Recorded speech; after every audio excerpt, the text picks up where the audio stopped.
so much for inviting me. I am Sung Yoon, a fourth-year PhD student at UCLA. Today, in this presentation, I'm going to introduce a somewhat less familiar mindfulness practice that emerged in the early 20th century in Korea by focusing on one of the influential Buddhist reform movements led by Sot'aesan. When we talk about the origin of the mindfulness in the West, we often refer to the Southeast Asian Buddhism. But today, I'm going to bring your attention to the East Asian Buddhism.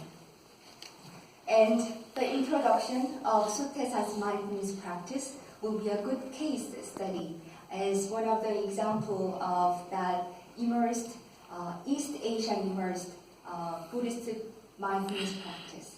And also, it will help us to understand the complexity of the meaning of the mindfulness in contemporary society.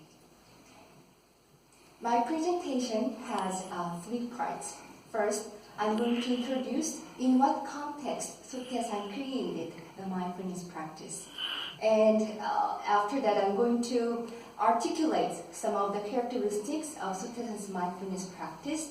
And Sot'aesan creates a very unique method as a way to support the mindfulness practice. So I'm going to give some of the examples of mindfulness practice through journal writing. The early 20th century in Korea was a chaotic and challenging time for most of Korean people. Confucian society that had maintained over 500 years began to be dismantled by the attack of Western power. Western civilization and the new trend of modernity, which was mostly imported through Japanese imperial power during the colonial period between 1910 and 1945, was an unprecedented phenomenon. Most of Korean intellectual thinkers and religious leaders at the time had to deal with both the legacy of the past and the new trend of modernity, and more critically, the colonial situation. And in such a socio-political situation, Sot'aesan responded to this challenging situation from below by revitalizing Buddhist teaching in society. But at the time, he could not rely on the Buddhism because the Buddhism lost its dominant power and dominant function in society due to the pro-Confucian national ideology and suppression of Buddhism during the Joseon dynasty. He recognizes the potential of Buddhism, but he had to reform Buddhism in all aspects. And here are some general addendum that he articulates in the treatise on the reformation of Joseon Buddhism. First, from the Buddhism from abroad to Buddhism for Korean, from Buddhism of the past to the Buddhism of the present and future, from the Buddhism of a few monks to the Buddhism of general public, from the sect-oriented Buddhism to a non-sectarian Buddhism by integrating separated teaching, and from the devotional form of Buddhism to the Buddhism of practice. So based on this general agenda, he began to reform the Buddhism in all aspects. And the mindfulness practice was one of the key concepts in his reformation. According to Sot'aesan, the main Buddhist teachings are condensed to threefold practice. First, Sila, Samadhi, and Prajna. But in his reform movement, in his reformation of Buddhism, he redefined these threefold practices into this. So, for example, the Sila, which usually means a set of fixed moral precepts, into the general practice of choosing what is right and forsaking what is wrong in the functioning of the sixth sense organ. And in the case of Samadhi, which usually means meditative concentration, he redefines as the practice of cultivating the clarity and stability of the mind by internally letting go of the attitudes of attachment and but externally not being enticed by distracting sensory condition. And in the case of prajna, he redefined it as the practice of cultivating a sense of inquiry into all kinds of human affairs and universal principles. In order to help his students to practice the threefold study, he further articulates several more detailed guidelines to be practiced by people in daily life. And at that time, he uses a specific word, 주의, which means paying attention, over here. So 주의 means just like pouring water into water, paying your own attention to one specific things. So there's 주의, and he defines that 주의 means state of mind in which we do not forget in each situation to do what we have reserved to do and not to do what we have reserved not to do.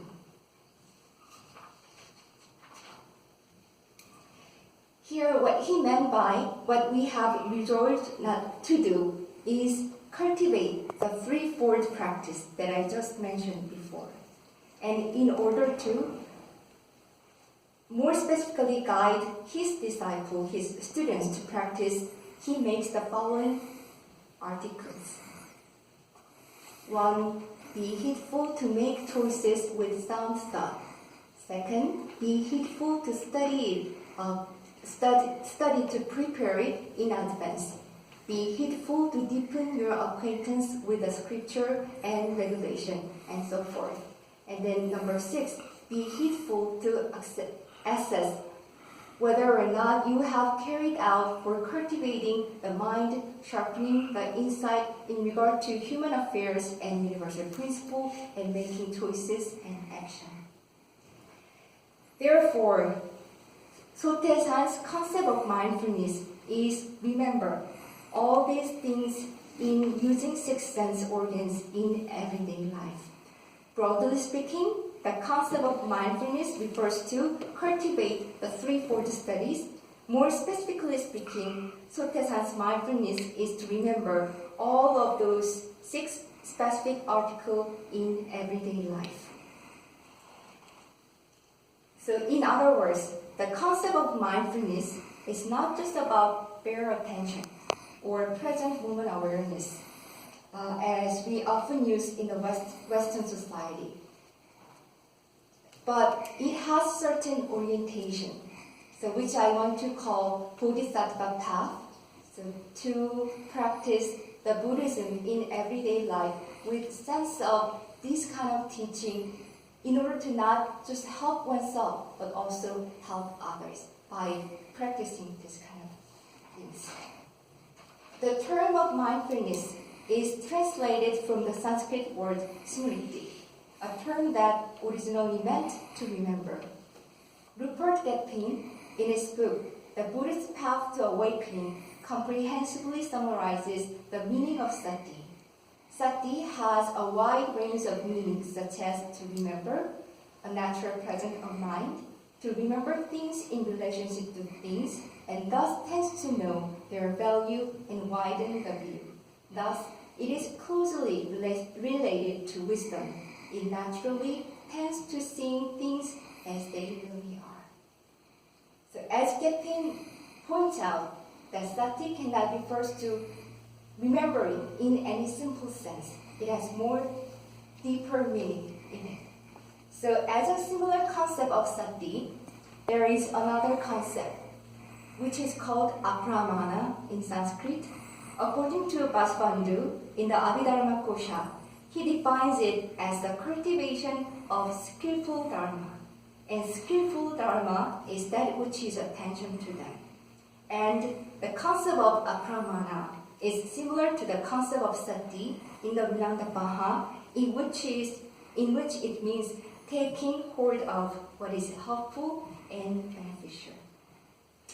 In fact, Even though Sot'aesan does not directly use the term sati in his teaching, he points out a similar idea to what Gefin summarizes. So as you can see over here, mindful means when you acted with heedfulness in making choices with regard to items that you resolve either to do or not to do. And heedfulness, as I just mentioned before. So again, remembering has an orientation of Buddhist practice.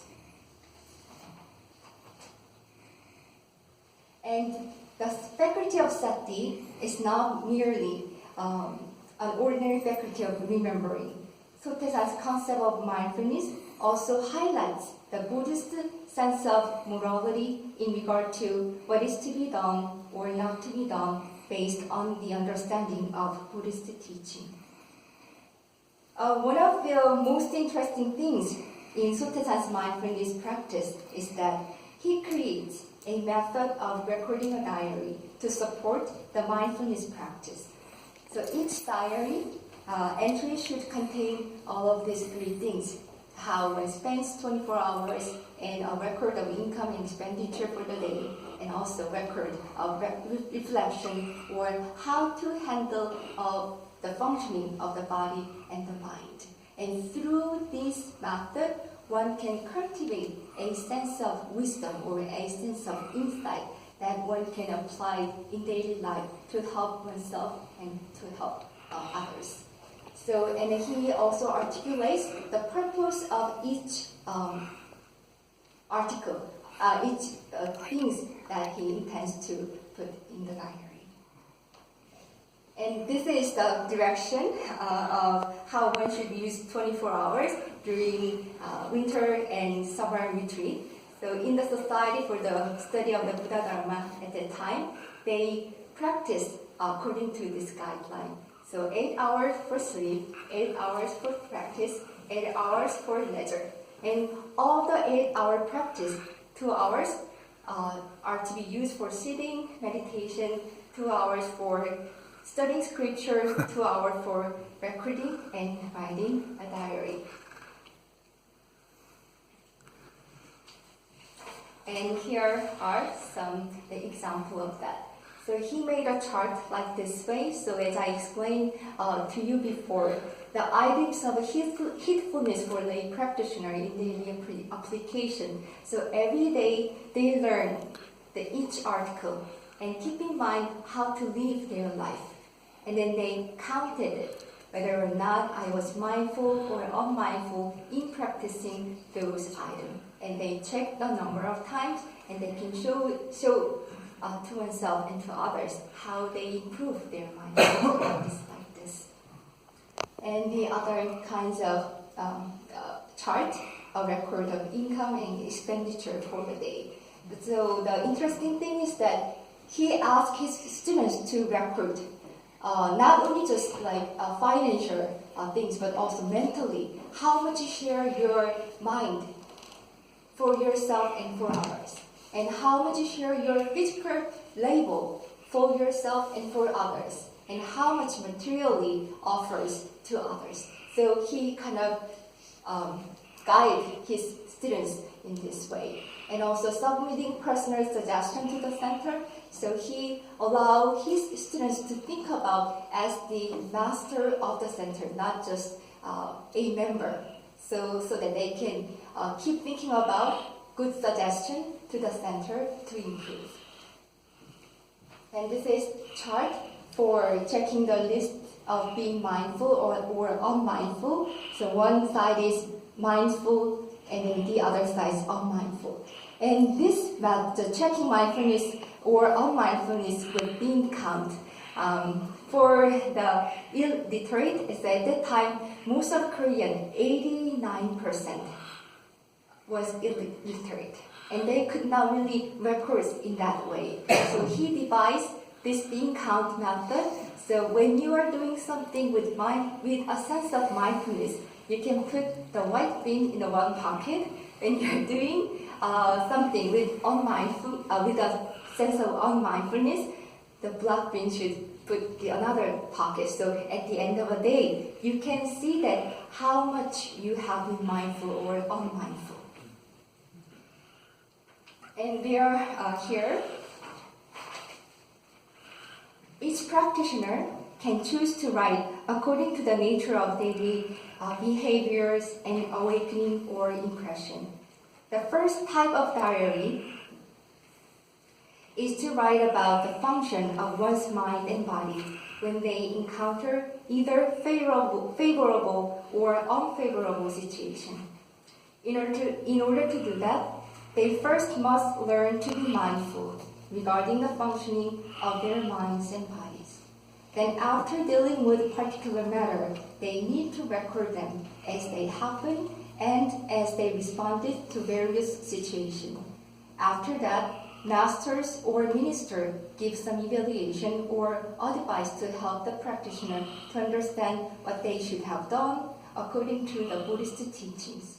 By doing this, one can gain insight to discern between what is right and what is wrong, what is beneficial and what is not beneficial, which will eventually help practitioners to make right choice in the functioning of their minds and body in the future, and to understand whether their blessings and transgression, where the blessings and transgression come from.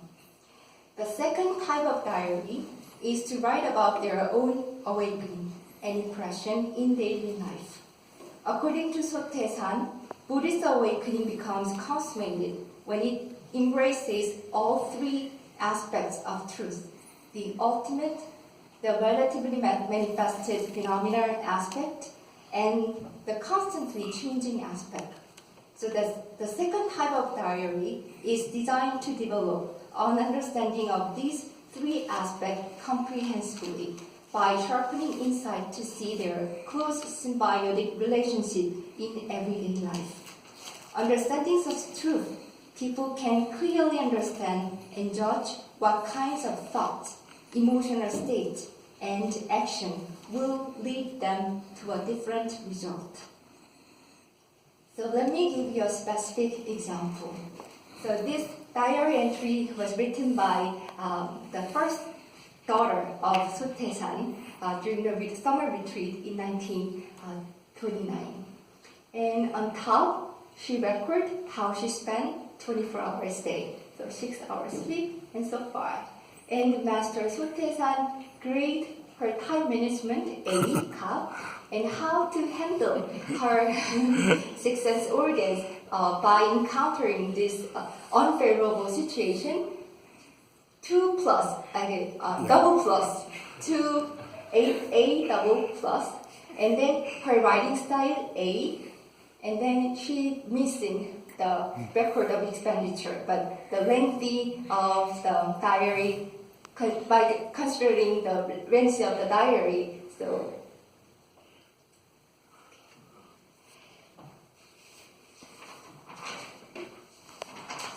she got still A. So Park Il-sung calmly narrated her mind state along with the circumstances in which she was situated. Her voice in this entry is calm and not overwhelmed by her anger.